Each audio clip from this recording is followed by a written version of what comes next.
So ఈ చాప్టర్లో మనకు 3 కండిషన్స్ బేస్ చేసుకొని షార్ట్ ఆన్సర్స్ ఉంటాయి.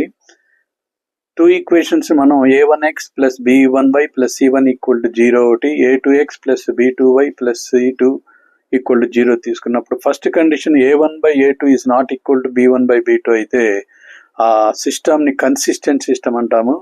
Only one solution, the lines are intersecting, graph రెండు ఒకలా ఇంకోటి కట్ అవుతాయి అన్నమాట. నెక్స్ట్ సెకండ్ కండిషన్ వచ్చేసరికి a1/a2 is equal to b1/b2 not equal to c1/c2. ఇలాంటి సిస్టమ్ ఇన్కన్సిస్టెంట్ సిస్టమ్ అంటాము.